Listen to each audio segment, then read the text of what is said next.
कहानी की शुरुआत क्या होती है कि लगभग 2007 के अंदर, उस टाइम पूरे नॉर्थ ईस्ट के अंदर क्या था, आज के जैसे ही 2026 में जैसे हालात हैं, इससे भी बुरे हालात।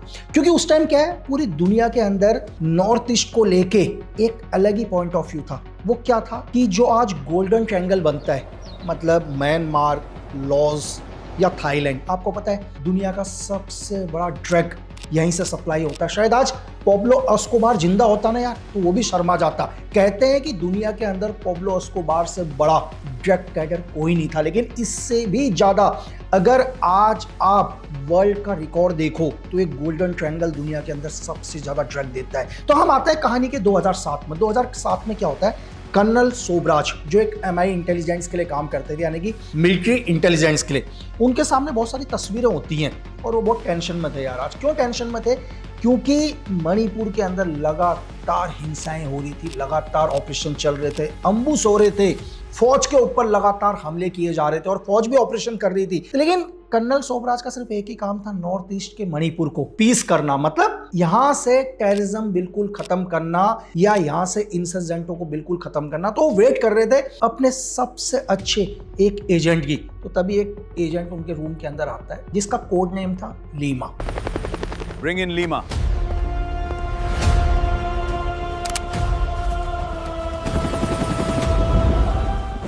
और वो तस्वीरें दिखाते हैं और लीमा को एक बहुत सुंदर सी लड़की की फोटो दिखाते हैं और बोलते हैं लड़की देखो कौन है। देखता है, बोलता है कि ये है जॉन की गर्लफ्रेंड। जैसे लीमा जॉन का नाम सुनता शॉक हो जाता है। उस टाइम मणिपुर का सबसे खतरनाक इंसर्जेंट था जॉन। जॉन क्या था, NSCN-K के लिए काम करता था। NSCN-K को समझने के लिए हम आते हैं 1980 के दशक में। 1980 में क्या था, नॉर्थ ईस्ट के अंदर, मतलब लगभग पूरे नॉर्थ ईस्ट की बात कर रहा हूं मैं, चाहे नागालैंड ले लो, चाहे मणिपुर ले लो, आसाम के कुछ एक एरिया ले लो, त्रिपुरा ले लो, अरुणाचल ले लो, मिजोरम ले लो, तो यहाँ पर NSCN बहुत पावरफुल ग्रुप था, national socialist Congress of Naga. लेकिन 80 के दशक में क्या हुआ, कहते हैं कि हमारी external intelligence wing RNW MIIB ने एक कंबाइन ऑपरेशन किया और उस ऑपरेशन का एक काम था कि कैसे भी करके NSCN को क्या करना, तोड़ देना, दो हिस्सों में डिवाइड करना। जैसे दुनिया के सबसे पावरफुल ग्रुप LTT के साथ किया था, विल्लू पिल्लई प्रभाकरण के ग्रुप को जब तोड़ा गया तभी दुनिया का सबसे खतरनाक एक संगठन खत्म हुआ। तो इसी सिद्धांत के ऊपर क्या हुआ, 1980 के दशक में इस ग्रुप को दो हिस्सों में डिवाइड कर दिया। एक हिस्सा तो बन गया NSCN-IM यानी कि ईशाक मिवा, और एक हिस्सा बन गया NSCN-K यानी कि खपलांग बाबा।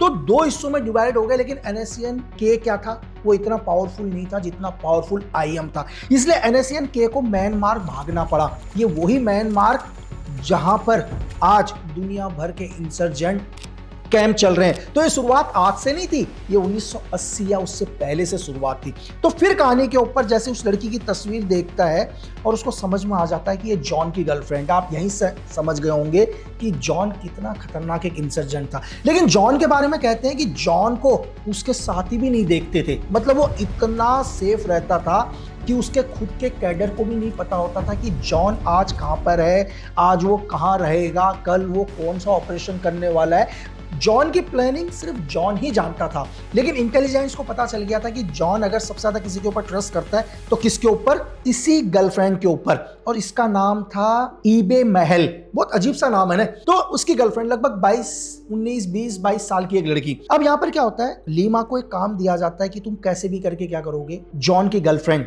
ईबे महल के नजदीक जाओगे, इससे दोस्ती करोगे, प्यार करोगे, जो भी है, लेकिन हमारे को क्या है, जॉन को पकड़ना है। अगर हमने जॉन को पकड़ लिया या जॉन को हमने मार दिया तो हम बहुत हद तक क्या कर सकते हैं, मणिपुर के इंसर्जेंट को खत्म कर सकते हैं। क्योंकि जॉन क्या था, एक यूथ का चेहरा था, नया चेहरा और पढ़ा लिखा लड़का।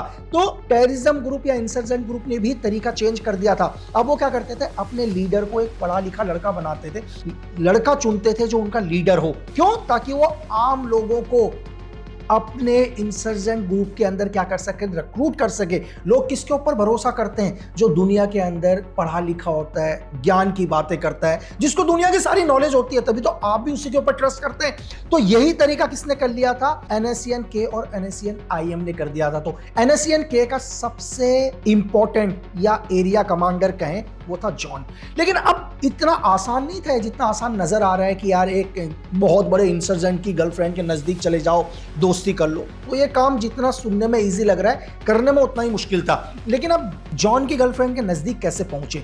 तभी यहां से क्या होता है, विक्टर जो लीमा का भी हैंडलर था, लीमा के हैंडलर को एक काम दिया जाता है, क्योंकि मणिपुर के अंदर जो भी लोग हैं, सिविलियन लोग हैं, वो कई बार क्या होता है आर्मी कैंटों के अंदर जाते हैं, वहाँ पर सिविल कैंटीन होती है, वहाँ से सामान वगैरह लेने के लिए। जैसे हम लोग दिल्ली, बॉम्बे यहाँ रहते हैं, यहाँ आर्मी कैंट के अंदर घुसना मुश्किल है। लेकिन नॉर्थ ईस्ट के अंदर क्या होता है, आर्मी का एक मोटो होता है फ्रेंड्स ऑफ हिल पीपल, मतलब हम आपके दोस्त हैं, हम आपके लिए यहाँ पर आए हुए हैं, क्योंकि हमको बहुत सारे इंसर्जेंट ग्रुप्स को क्या है मुख्य धारा में लेकर आना है। तो विक्टर पता करता है, लेकिन विक्टर को एक ऐसी सिविल कैंटीन चाहिए थी आर्मी के अंदर जो लोकल कॉन्ट्रैक्टर ना हो, क्योंकि लोकल के ऊपर भरोसा करना बहुत मुश्किल है। क्यों? क्योंकि एक तो लोकल है, हो सकता है कि कल हल्की सी भी इंफॉर्मेशन आउट हुई तो इंफॉर्मेशन NSCN-K तक पहुंच सकती है, और ये बहुत बड़ा ऑपरेशन क्या हो सकता है, खत्म हो सकता है, और जान भी जा सकती है जो इस ऑपरेशन में काम कर रहा है, चाहे लीमा हो चाहे विक्टर हो।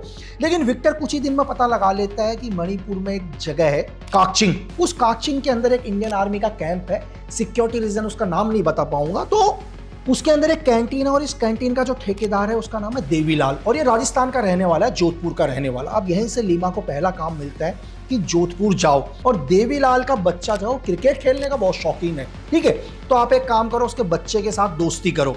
अब यहाँ पर लीमा लगभग एक 18 साल का लड़का, वो जाता है जोधपुर। जोधपुर जाने के बाद क्या होता है, प्लान के हिसाब से ये क्या है, एक पूरा का पूरा ऑपरेशन का प्लान है। देवीलाल के लड़के से दोस्ती करता है, और ये भी लोकल क्रिकेट खेलना शुरू करता है, और धीरे धीरे इनकी दोस्ती होती है। तो लीमा, जिसने अपना नाम कुछ और बताया था, उसने अपना नाम लीमा नहीं बताया था, किसी और नाम से, कि यार मेरा नाम रोहित है और ऐसे ऐसे करके मैं एक नेपाल का निवासी हूं। तो दोनों के बीच में दोस्ती होती है, क्रिकेट खेलते हैं, लगभग 15 से 20 दिन क्रिकेट खेलते हैं। एक दिन रोहित बोलता है देवीलाल के लड़के से, यार कि मुझे काम की भी जरूरत है, अगर मुझे कोई काम मिल जाता तो अच्छा था। तो इतनी अच्छी दोस्ती होती है कि देवीलाल का लड़का बोलता है, यार यहाँ तो मैं क्या काम दिलवाऊं जोधपुर के अंदर, लेकिन हमारी एक कैंटीन है नॉर्थ ईस्ट में बैठ के, मतलब हम आर्मी के अंदर वो सिविल कैंटीन चलती है जिसमें स्वीट वगैरह चीजें ये बनती हैं, अगर तुझे कोई काम आता है तो वो बता, तुझे मैं वहां नौकरी लगा देता हूं। बस इसी चीज का वेट कर रहा था लीमा।